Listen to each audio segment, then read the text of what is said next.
Let's talk about buying houses subject to in this ever-changing real estate market. Let's get to it.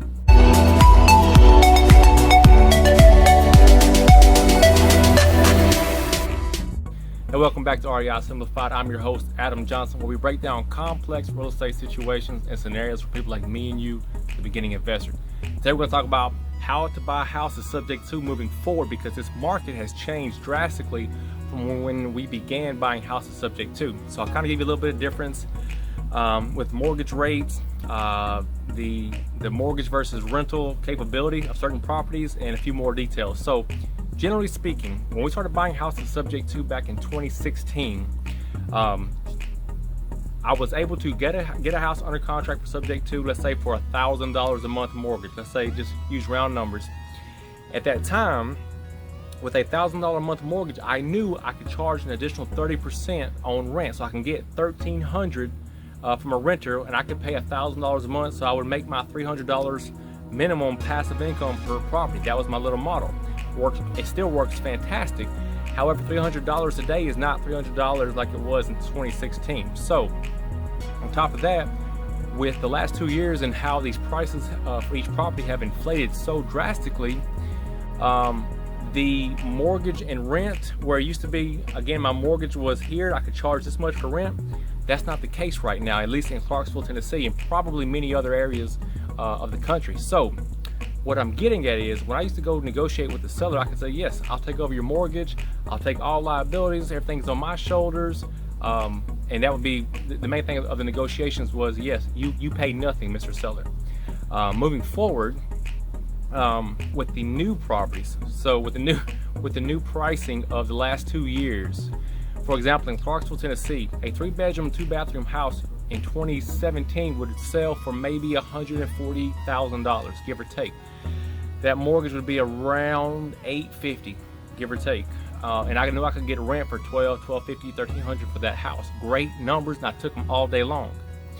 Now, the same 3-bedroom, 2-bathroom house in Clarksville, Tennessee, and again, as in many other parts of the country, that same house is now $270,000. That means that mortgage is $1,650, for example. It doesn't matter. It's way higher, maybe $1,700. Well, that house, that 3-bedroom, 2-bathroom, that 3-bed, 2-bathroom house, it may rent for, let's say, $1,900. Well, if my mortgage is $1,700, $1,750, that little $150, $200 a month of profit is not enough for me for that big of a risk. So part of me wanting that or needing that 30% profitability from mortgage, what I paid out, versus rent, what I received in, because I'm taking that risk on that property. If I don't have a tenant, I have to pay that mortgage regardless. So that's why my business model when buying these properties, my criteria was, I want to be able to get at least 30% addition for rent versus what I'm paying for mortgage. Okay, so what I'm getting at right now is, when I go to negotiate with sellers right now, I have a new tactic, and it's unfortunate, but I can't put myself in a bad position to help a seller out that I can't take that burden. You see what I'm saying? I can't put myself in a bad position to help somebody else out. It's just bad business sense. So let's say, for example, that there is a 3-bedroom, 2-bathroom house. The mortgage is $1,700. I know I can rent it for about $1,900.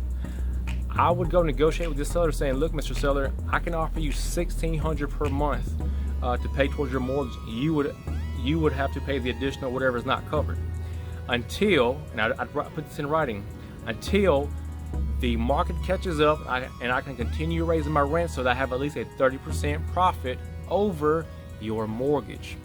Let me say it one more time. I'm going to negotiate where I still have my 30% profit from day one, even though I have to pay less on the mortgage and have the seller to help me pay that mortgage. I cannot put myself and my business in a bad position. And this may last a year. I may be able to raise my rents next year to catch up, maybe a year later. And that's our goal, is always, to stay with the market and raise rents with inflation, because you cannot get behind. So that's one of my techniques to combat the mortgage, the typical mortgage payment versus what I can get for rent for that property. So I hope that makes sense to you guys.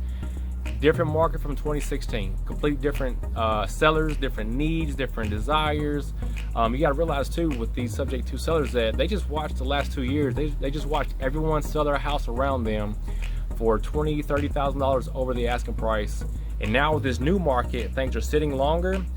Interest rates are at the time of this recording, I think 6% are mortgage interest rates. They're probably going to go up a little bit. So you're going to have sellers who are saying, well, Bob next door sold his house for X.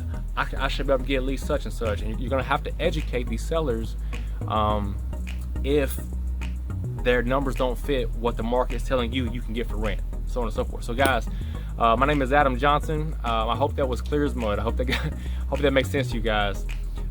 It's a different market, different techniques. If I can help you guys buy some houses, start your business, even I run Airbnbs. I'm here to help you guys however I can. Until we meet, keep watching my videos. I'll keep putting them out. Until the next video, God bless. Enjoy your weekend.